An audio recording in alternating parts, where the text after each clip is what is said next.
estabelecemos no início desse ano, que é o de revisitar alguns pontos do livro O Céu e o Inferno, ou A Justiça Divina, segundo o Espiritismo, obra que no presente ano de 2025 completa 160 anos de sua publicação.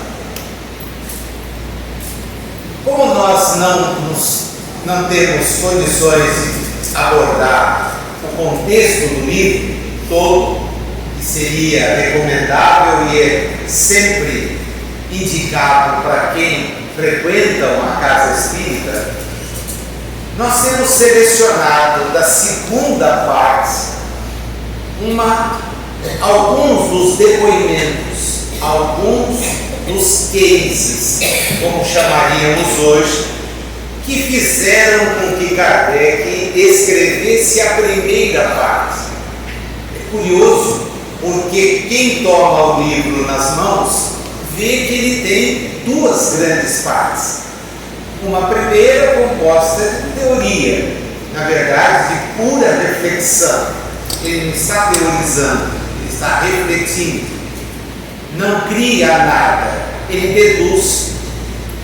E deduz do quê? Deduz da segunda parte. Ao longo dos anos em que publicou a Revista Espírita, 1858 a 1869, ele tinha artigos preparados que foram publicados até o mês de outubro, embora ele houvesse desencarnado, como desencarnou em março. Com cuidado, ele produziu os textos. E na revista, que é o que a gente vai ver hoje, ele foi publicando situações a respeito das entrevistas mantidas com os desencarnados. Fosse na Sociedade Parisiense, fosse em reuniões privadas das quais ele participava, fosse recebendo, como recebia, uma correspondência assustadora. Hoje, nós aqui no Brasil estamos tendo acesso às cartas que ele trocava. Há 2 projetos em andamento, os quais eu os convido a conhecer e usufruir. Um deles pela Universidade de Juiz de Fora e o Museu Allan Kardec Online, o APOL, que está divulgando, traduzindo e permitindo acesso em vários idiomas à correspondência dele, que foi resgatada do arquivo, arrematado na França, quando o sucessor da livraria, que era a Livraria Espírita, resolveu encerrar as suas atividades. Houve um arremate desse material. Mas há um outro que está sob a responsabilidade da Fundação Casas André Luiz e que é um material há muito tempo conhecido de todos nós, por saber guardado, que é o material que também Canuto de Abreu arrematou. Esses 2 materiais estão mostrando o volume do que Kardec conversava. E não é com gente próxima. São países que não falam francês, inclusive o Brasil, que mandava para ele, através de Salvador, notícias acerca do Espiritismo. Nem da Colômbia, Venezuela, México, Estados Unidos, Alemanha, de toda a França, da Itália. Neste processo, ele vai identificando desencarnações. E tanto quanto se interessa, ele pede aos espíritos: eu gostaria de conversar com este desencarnado. É possível? E os espíritos, vez ou outra, lhe diziam não. Outras vezes, espera um pouco. que outras vezes aguarde que nós vamos trazer. E os levava. Ali no diálogo ele anotava, ele tomava informações, checava. Considerando que nós estamos no Setembro Amarelo, eu resolvi pegar um daqueles casos que está lá no capítulo reservado aos suicidas e pus como título da nossa conversa a pergunta que Kardec se faz, como vocês vão ver no decorrer da exposição. O Espiritismo pode prevenir o suicídio? É a dúvida que ele coloca e, para nossa sorte, ele mesmo responde. No nosso passeio, vai levar em conta então esses dois textos. Aqui, no Céu e Inferno, está no capítulo 5, Suicidas, duplo suicídio, por amor e por dever. Mas na Revista Espírita de 1862, no mês de julho, aparece o caso que a gente vai ver. Eu consegui, nos meus estudos, essa é uma exposição que eu já tive a chance de trabalhar, eu consegui localizar a notícia que ele reporta, que ele conta. Essa notícia, a fonte está aqui, depois esse texto fica disponível, vocês podem checar. L'Opinion Nationale, no dia 13 de junho de 1863. Está neste jornal, neste exemplar que está aqui. Os franceses têm uma organização em relação a documentos que é fenomenal. Nem os americanos conseguem igualá-los. Eles são extremamente zelosos em que é legal. Jogam isso para o mundo. Então a gente consegue, na medida em que vai estudando francês e vai se habituando com os termos de busca, a gente consegue ir até as fontes e identificá-las. Esse L'Opinion Nationale foi um jornal criado no reinado de Napoleão III, né? E ele perdurou nas suas edições até 1800, até a segunda, de 1859, quando foi criado, até a Primeira Guerra Mundial, 1917. Ele foi fundado pelo jornalista Adolphe Georges Herriot, que era escritor e político. E ele tinha uma linha editorial fenomenal, porque vocês vão entender isso pelo caso. Como é que essa notícia foi parar naquele jornal? O relato que é apresentado dela tem uma crítica que a gente vai identificar, tem uma narrativa que é de alguém que participou de toda aquela situação, e o texto flui de uma maneira extremamente bem elaborada. E por quê? Né? Porque esse jornal era um jornal avançado. Em 1866, Jean Massé lançou o manifesto aqui no jornal, em pleno reinado, de uma educação pública, gratuita, obrigatória e laica. Vocês imaginem o reboliço que isso representou. Em 1868, foi publicado o primeiro manifesto defendendo o voto feminino. 1868. No Brasil, isso só veio acontecer 100 anos depois. 100 anos depois. Ele já estava brigando. Victor Schaucher denuncia a censura da publicação de jornais republicanos nas colônias. O rei não autorizava. E ele denuncia aqui. E pasmem, em 1876, foi o primeiro jornal francês e um dos primeiros do mundo a publicar um boletim meteorológico. Esse jornal saía diariamente contendo de 4 a 8 páginas. Pois bem, quem eram os colaboradores? Está aqui. Trouxe alguns deles, né? Félix Ornan era jornalista, publicitário, romancista, crítico.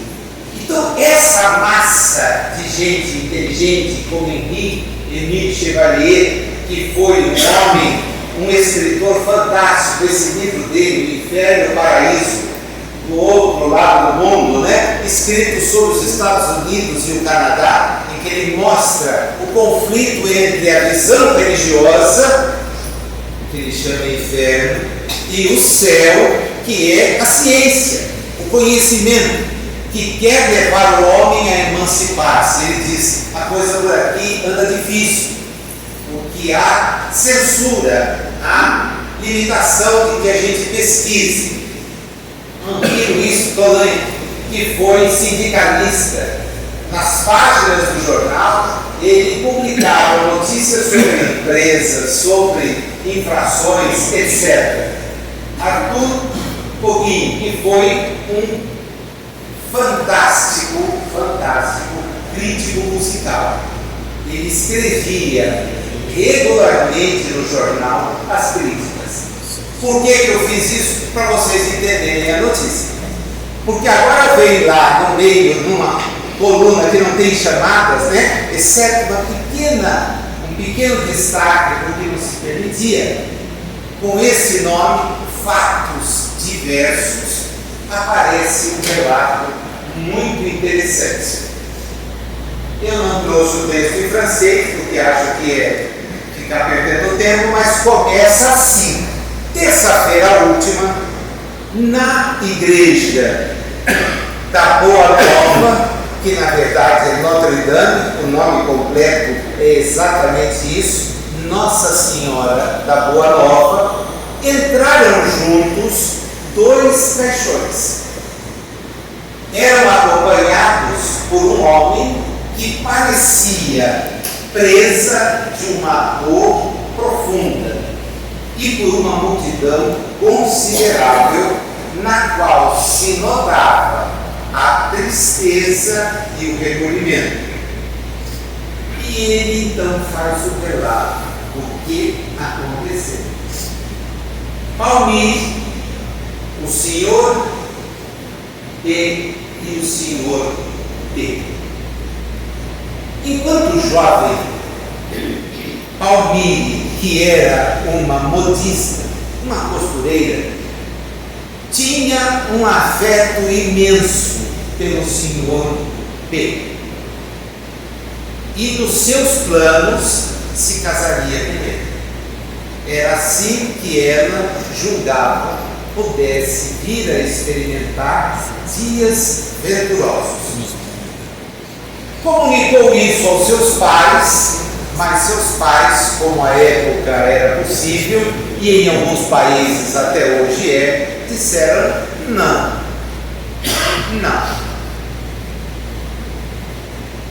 Ela então comunica ao B que não poderão se casar. E depois de algum tempo, recebe um pedido de casamento do senhor D, amigo íntimo de B. Não se largava. A diferença era que D tinha posses, mas B não as tinha. E eles se casam. Ela e o senhor D. Palmir se torna, a partir daí, a mulher D. E depois de um período de 4 anos de casado, ela se reencontra com B. Porque D e B partilhavam as coisas, mas um não frequentava a casa do outro. Ele soube que ela houvera se casar e agora ficava sabendo com quem. Também ele tentou um casamento, mas descobriu que não seria feliz. Tudo ia bem até que os dois se reencontraram. E ao se reencontrarem, experimentaram uma tristeza imensa. Porque eles se amavam, mas não podiam ficar juntos. E nem gostariam de desonrar os compromissos que haviam assumido. Do reencontro, uma outra visita fez com que eles acabassem se envolvendo. Isso tudo aparece na notícia. O relato se expõe. Quando se envolveram, resolveram procurar o D para dizer o que tinham feito. Ambos o procuraram para pedir desculpas e disseram: foi maior do que nós deveríamos nos ter comportado. Ela pede que ele a escorrasse e a mande embora, porque é a única forma de pagar por aquele equívoco que ela cometeu. E ele diz para o amigo que na verdade era o errado, que ele ficasse à vontade para encerrarem a amizade. Porém, se ele os perdoasse, ele nunca mais se aproximaria da casa deles. O B, o senhor D, se dirige a eles e diz que entende, mas que não pode fazer nada, que não vai guardar mágoa, exceto se eles efetivamente não se verem mais. E tudo estaria resolvido aí. É quando ambos, parando para pensar, resolvem tomar uma iniciativa. Deixar uma longa carta para o D e se matar no dia seguinte. Aquela cerimônia da igreja de Notre Dame é a cerimônia dos dois caixões, levados para as exéquias conjuntamente, porque eles fizeram um pedido na carta: queriam ser sepultados juntos. E tendo afeto imenso pelo amigo e amando a sua ex-esposa, concorda. O jornal traz uma crítica, porque o padre, quando soube que eram suicidas e que tinham sido levados até a igreja, tratou de desmentir. E é por isso que o jornal então publica. Diz: olha, a igreja voltando atrás daquele que é o seu papel. Por que é que ela faz isso? Kardec lê a notícia e resolve ouvir os espíritos. Na sociedade, ele pede ao mentor que lhe permita. Começa aqui o estudo moral, que é o que justifica ter evocado um espírito. É aprender com o que ele nos traz, refletir. Quem dirige esse estudo é ninguém menos do que Agostinho de Hipona, que através do seu médium, o senhor Vessi, diz para Allan Kardec: eles não poderão vir agora. Aliás, acho que eles não poderão vir. E por que? Ele vai explicar. A vossa sociedade tem costumes que são difíceis de entender. Quem sabe o progresso vai fazer com que alguns fatos como este não ocorram no futuro. Certas criaturas, diz ele, olha que coisa linda, são como plantas que se metem numa redoma. Falta-lhes o ar e não podem espalhar seu perfume. As vossas leis, os vossos costumes, impõem limites à expansão de certos sentimentos, que muitas vezes leva duas almas dotadas das mesmas faculdades, dos mesmos instintos simpáticos, a se encontrarem em posições diferentes. E com isso, como elas não podem se unir, elas se arrebentam em tenazes tentativas de se encontrarem. Que fizestes do amor, vós o reduzistes ao peso de um anel, de um cilindro. Vós jogastes numa balança, e em vez de ser rei, ele é escravo. De um lado sagrado, os vossos costumes fizeram uma corrente de ferro, cujos elos esmagam e matam aqueles que não nasceram para serem acorrentados. Ah, se vossas sociedades marchassem pela via de Deus, vossos corações não se consumiriam assim. Seriam corações diferentes, e nem os legisladores fariam regras que façam com que as pessoas tenham que ser, em suas paixões, submetidas ao controle da lei. Mas o tempo marcha, surgirão mudanças, e quem sabe, quando as batidas do coração não forem mais comprimidas pelos cálculos frios dos interesses materiais, vocês não verão mais esses suicídios em que as pessoas jogam contra aquilo que é um preconceito social, que na época era o de deixar um casamento. Para nós, esse deixar o casamento só foi possível em 1977. Na França ele chega antes, mas aqui o divórcio só aparece em 1977 com uma condição: que fosse só um. Não que eu acho que precisa ser sim. Tá, mas era só um. Apenas um. Isso veio e depois de uma mudança constitucional nós permitimos que sejam quantos as pessoas queiram.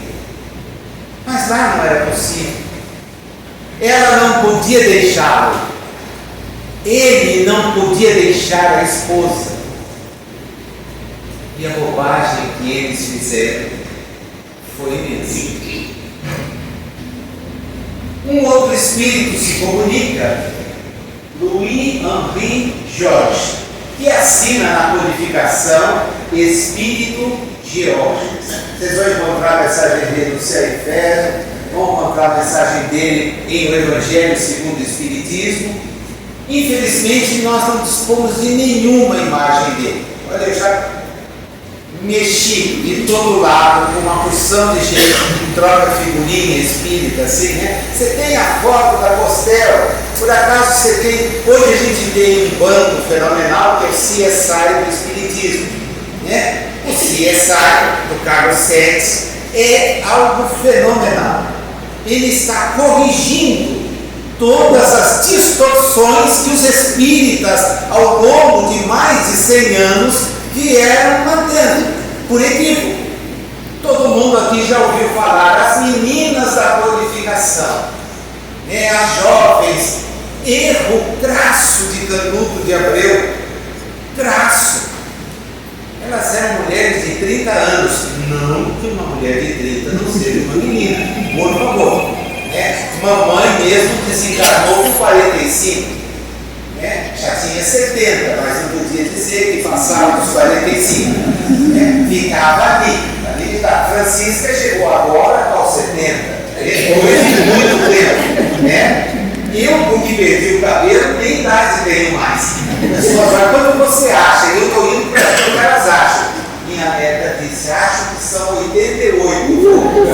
Menina mais educada. Não é 88, vô? É 88? Você acha que eu vou ter cara disso? Ah, você não tem cabelo? Eu falei, então criança também não tem. Ah, mas eu tenho, como estou dizendo a você. Né? 88 você chutou mesmo. Né? Não estou lá ainda. Também não sei se chega. No ritmo que eu levo a vida. Né? O fato é que o espírito Georges diz lá: os dois amantes que se suicidaram ainda não nos podem responder. Eu os vejo.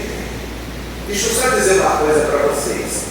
Todas essas mensagens eram psicografadas por médiuns diferentes na mesma sessão. Então ninguém sabia o que um estava escrevendo, nem o outro. Quem recolhia e examinava era Kardec.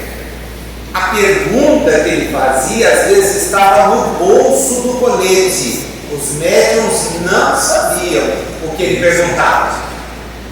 Ele era desconfiadíssimo. Desconfiadíssimo. Tá? Por quê? Porque mexia com o invisível. Santo Agostinho fala da dificuldade e diz para ele: aguarde, Georges, vem mais. As consequências morais de sua falta os castigarão durante migrações seguidas, nas quais suas almas desemparelhadas buscar-se-ão incessantemente e sofrerão um duplo suplício, do pressentimento e do desejo. Depois que elas expiarem, e ele usa a palavra expiarem, não usa provação, expiação, o que significam existências difíceis. Elas vão se reencontrar. Como Santo Agostinho disse, continua evocando, 8 dias depois ele chama. Ambos são conduzidos à sala, mas ele é avisado de que o rapaz não tem condições alguma de ofertar respostas. Nenhuma. A moça vai responder, mas por intermédio do Georges, não sozinho. Kardec faz para ela a primeira pergunta. Palmire e diz o nome de D. Você está aqui? E ela então escreve: sim, mas vou ter que comunicar com o auxílio de um espírito que me ajuda e me impõe. Você por acaso vê ao seu lado o seu amado? E ela diz: nada vejo, nem mesmo os espíritos que estão comigo no lugar onde eu estou. É uma noite, um véu espesso sobre o meu rosto. Que sensação você experimentou depois que morreu? Essa era a pergunta padrão dele. Os espíritas temos a curiosidade de saber onde as pessoas estão. E é comum a pessoa chegar lá e dizer: será que meu avô foi para tal lugar? Sei lá. Não tem um mapa da realidade espiritual? Ah, mas eu sempre ouvi falar. Você ouviu falar de uma obra escrita por alguém, a situação dele totalmente escondida. O momento não permitia que Carlos Chagas dissesse que era ele. já tinha o problema gravíssimo de Humberto de Campos. Já havia a negação de Frederico Figner, que a família disse: não vai publicar o livro Voltei com o nome dele. E teve que publicar com o pseudônimo do irmão Jacó. Já pensou Carlos Chagas? Sou eu que estou escrevendo aqui. O Chico seria fuzilado. Quando o juiz deu ganho de causa para a fé, e voltaram a perguntar: vocês não gostariam agora de pôr? Não, nós já tivemos êxito. Porque o juiz, depois da provocação da viúva do Humberto de Campos, querendo os direitos autorais das obras dele enquanto espírito, em relação à fé de Chico, decidiu que tudo o que eles tinham direito era até o momento em que ele estava aqui encarnado. Depois não. E eles reconheceram que era ele, tanto que pediram. Mais tarde, o filho, Humberto de Campos, filho, vai escrever um livro, Irmão X, meu pai, em que ele, depois de ter se dirigido ao Chico, de ter pedido desculpa, disse: minha mãe não sabia o que fazer. Meu pai compareceu muito rápido e trouxe tantas informações importantes, e nós passávamos tantas necessidades, que a alternativa foi pedir para receber, porque sabíamos que as tiragens dos livros, e é absoluta verdade, eram imensas. O traço de Humberto de Campos é um traço que a gente fica apaixonado. Ele vai contando as histórias de uma tal maneira que você se envolve. É difícil pegar um livro como pontos e pontos e deixar na estante. Não é? Lázaro Redivivo, reportagens de além do túmulo, que começa com Marilyn Monroe. Lá no cemitério, ele vai entrevistar Marilyn Monroe. É verdade que você se suicidou? E eu não vou dar resposta. É verdade. Eu estou falando de um outro suicídio. Ela disse que não. Tomou medicamentos demais. Ingeriu bebida alcoólica. Teve, na verdade, um grande piripaque em razão da opção que fez. Mas não era seu intento desencarnar assim. Tanto que ele pode conversar com ela. E outros tantos. É um show livre. O que você experimentou quando aconteceu aí? É o que Kardec pergunta: como você está? E ela disse: eu me senti muito estranho. Eu tinha frio e queimava ao mesmo tempo. Corria gelo em minhas veias e o fogo abrasava o meu rosto. Que coisa estranha, mistura inaudita, gelo e fogo que pareciam extinguir. Eu pensava que iria sucumbir uma segunda vez. Você tem dor física? Ela diz sim, aqui e aqui. O que você quer dizer com aqui e aqui? Minha cabeça, meu coração.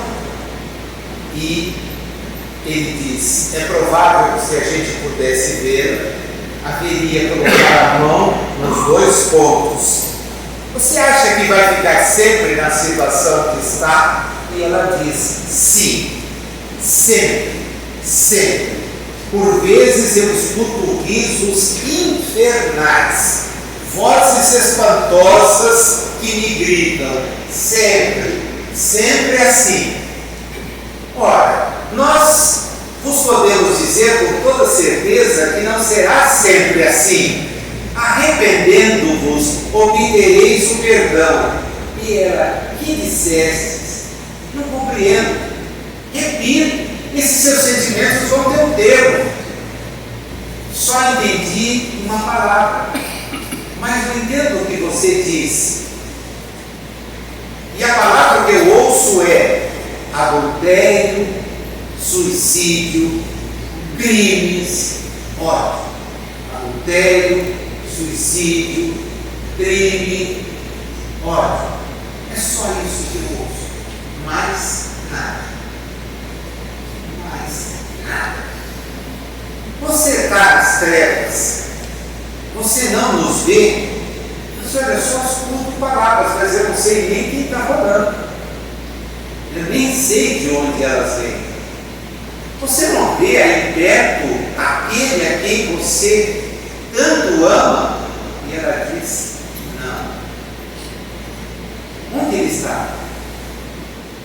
E Kardec é informado pelos espíritos que eles estão muito próximos, mas que não ficarão mais próximos por um longo tempo.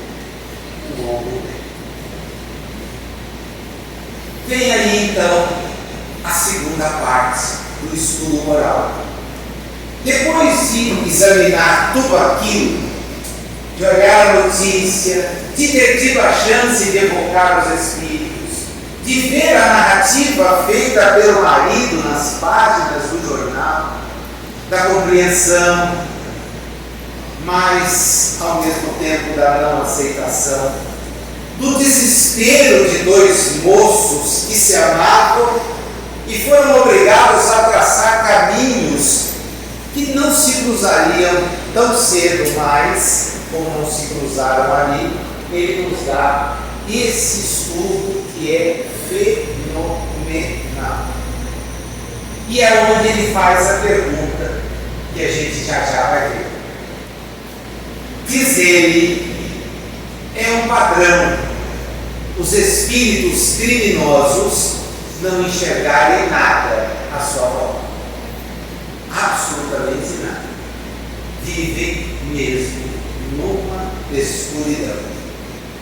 Ela segue imediatamente à morte. E sua duração pode ser de meses ou... Vocês enxergam a palavra? Nem vou repetir. Séculos.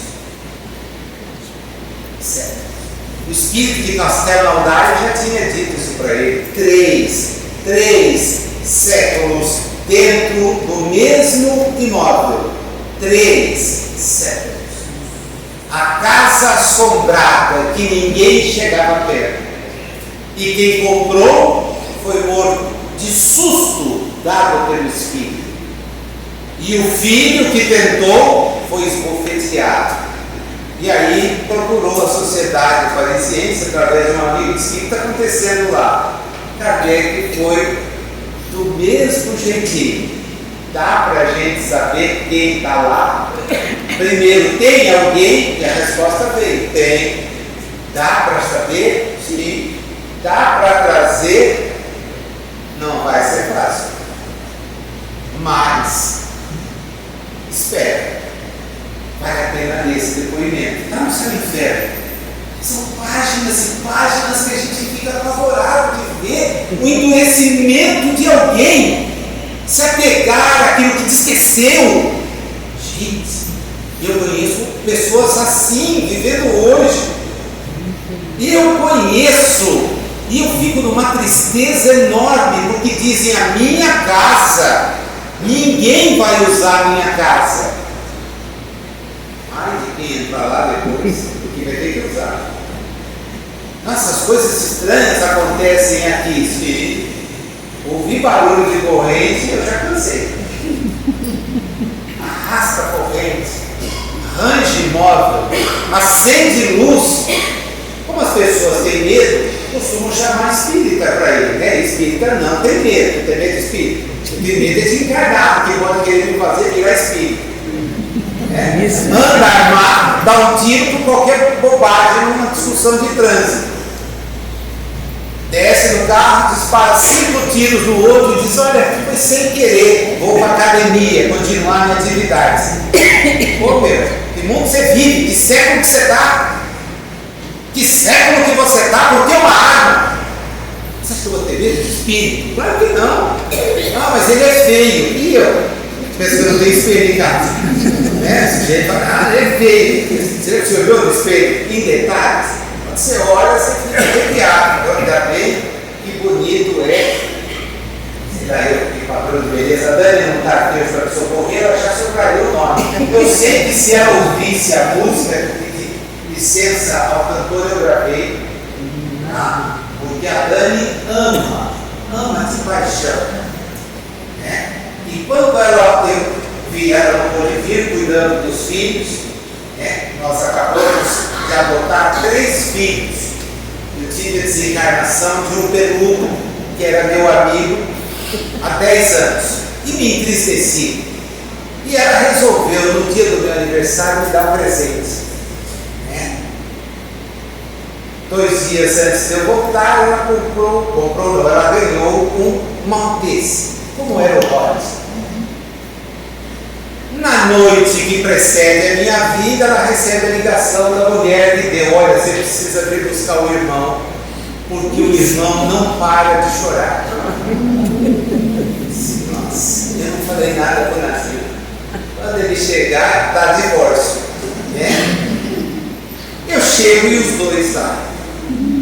2 coisas fofas, peludinhas, 80 dias, tão lindos, lindos. Aí ela me mostra a foto de um terceiro. Quando eu vi ele com aquela gravatinha que remetia a certas denominações religiosas, eu disse assim: eu não vou deixar esse ser perdido. Pode dizer que eu quero. Os 3? Sim, os 3. Estão os 3 lá. O Renato foi viajar e deixou mais 2. Aí ela disse assim para mim: acho que eu não posso ir com você. Eu falei: não deve.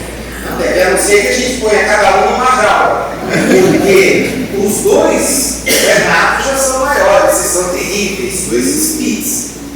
Fazem diabruras. Com mais 3 malteses em casa, vocês imaginam que saudade do Roda. Em espírito eu digo ao Roda: você me sacaneou, tá? Porque dizem que os nossos amigos animais retornam. Eu não sei como é que vai ser se ele voltar. 4 não dá. Compreende-se facilmente, diz ele, o horror de semelhante situação, porque o culpado não percebe aquilo que lhe pede, lhe pode lembrar a falta. Ele não percebe. Ele saiu da existência por uma via equivocada. E pelo silêncio ele fica solitário. E a incerteza em que ele está mergulhado desencadeia ansiedades, para só depois o remorso. Lendo-se esse relato, a princípio nos dispomos a encontrar nele circunstâncias atenuantes, até a encará-lo como um ato heróico, porque foi provocado pelo sentimento do dever. Eles não sabiam como resistir àquilo, mas tinham um compromisso com os cônjuges e resolvem, por fim, a própria existência. Esse, porém, que foi julgado diversamente. Aquilo que eu imaginava não é o que os espíritos estão dizendo. Eles vão experimentar uma pena longa e terrível, porque se refugiaram voluntariamente na morte a fim de fugir à luta. Antes de seguir, é bom que a gente pense no que é luta. Nós imaginamos que a nossa luta é com as conquistas materiais. Então nós saímos de casa cedo, voltamos tarde da noite, nós deixamos família, nós não convivemos com filhos, nós nos preocupamos em ter o saldo bancário, de maneira a dar aos filhos aquilo que eles nos pedem, que é o amor, e não os bens que achamos que vão conquistá-los. Quantos jovens eu tenho a oportunidade de conviver como professor e que me dizem: professor, o senhor é a primeira pessoa que me dá um beijo. Mas você não tem pai? Meu pai nunca me beijou. Nunca me beijou. Nunca teve tempo para mim. Os valores são valores morais. Essa é a nossa luta. Ser melhores hoje do que fomos no dia de ontem. Não é na última encarnação. É no dia de ontem. Porque ontem nós falamos mal de alguém, nós vibramos mal contra alguém, nós criticamos alguém sem olhar os nossos próprios defeitos. Essa é a luta. Eles deveriam ter lutado para ficar juntos. Não lutaram. Resolveram obedecer. Mas a partir daí, que desculpa podem ter? Kardec mesmo imagina que poder dar não. A intenção de não faltar ao dever certamente era honrosa. E mais tarde pode até ser levado em consideração. Essa frase é a chave. Mas o verdadeiro mérito teria sido vencer o arrastamento. Isso é a luta. Para onde você sente que o seu espírito se perde? Recolha e não vá. Não vá. Porque você está se perdendo mesmo. E nós sabemos aonde que a gente se perde. Nós sabemos. Eu não posso ter essa chance, porque então não deixa vir. Não deixa acontecer. Não deixa. Porque aí você acha como desertor. A pena de 2 culpados consistirá em se buscarem por muito tempo sem se encontrarem, quer no mundo dos espíritos, quer em reencarnações. Procuro a minha alma, mas não encontro. Está momentaneamente agravada pela ideia que o seu estado atual deve durar para sempre. É assim que ela acha. Vai ser sempre. Como tal pensamento faz parte do castigo, ela não conseguiu ouvir as palavras que eu dizia. E ele fala sobre arrependimento, sobre amor, sobre superar-se. Ela não percebe nada. Absolutamente nada. Não pode perceber. Aos que acham essa pena muito terrível e muito longa, e sobretudo, se o seu término só for possível após várias reencarnações, diremos que não é uma duração absoluta e que dependerá da maneira como eles vão suportar as provas, os primeiros meios de expiação. Depois vem a aprovação. É nela que a gente demonstra a maturidade. E como é que a gente pode ajudar quem se suicidou? Nunca criticando, nunca censurando, mas fazendo uma prece. Lembrando deles através da prece. Como todos os espíritos culpados, eles serão os hábitos do seu próprio destino. Isso não é melhor do que a danação eterna? E sem esperanças, a que são irremediavelmente condenados segundo a doutrina da Igreja, que os considere de tal modo destinados ao inferno, que lhe recusou as últimas preces, certamente como inúteis. O padre aparece no jornal para dizer: se eu soubesse que era suicídio, ninguém tinha entrado aqui. Mas por quê? Por quê? Porque o suicídio é algo que atenta contra a lei de Deus. Cara, pensar mal dos outros também atenta. E quem tem lucidez não pode pensar mal dos outros. Quem não tem, pode. Se você conhece, por favor. Teria sido o Espiritismo um remédio eficaz, no caso vertente, para prevenir o suicídio? É a pergunta que a gente responde com ele agora. Sem dúvida. Sem nenhuma dúvida. Porque quem conhece o Espiritismo dá para as pessoas a confiança no futuro. Não é morreu e acabou, morreu, vou para lá, morreu, vou para cá, não, eu morreu e comigo mesmo. E a gente passar a entender que a vida que temos aqui agora, ela precisa da nossa coragem para superar e valer a pena no futuro. Se eles tivessem tido fé no futuro, que nós ignoramos, não deu para entrevistar, e seu objetivo, matando-se, tivesse sido se reunirem mais depressa, teriam sabido por todos os exemplos análogos que chegariam a resultados diametralmente opostos e se veriam mais tempo separados do que pudessem conceber. Deus não permite uma recompensa pela infração das suas leis. O número de suicídios é muito maior do que a gente consegue, até porque, em razão de um pacto, as mortes por suicídio não são divulgadas.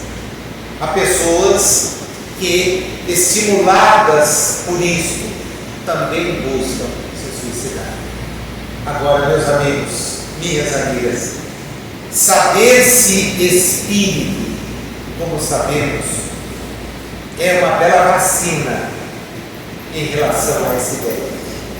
Eu sei, porque também passei por dias em que a gente imagina que o melhor caminho era não estar aqui, porque as dores são grandes, as dificuldades são intransponíveis aos nossos olhos naquele momento. A amargura, a solidão, o desencanto nos visitam. Mas aí é hora de parar, buscar a Deus, pedir forças, e elas nunca faltam,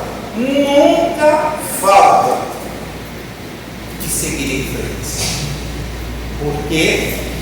Porque as provas são fruto do que fizemos.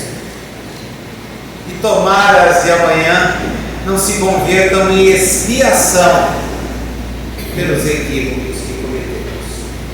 Tem muita coisa para pensar. Vale a pena pegar o texto outra vez, capítulo dos suicidas, o 5 da segunda parte do Céu e Fé.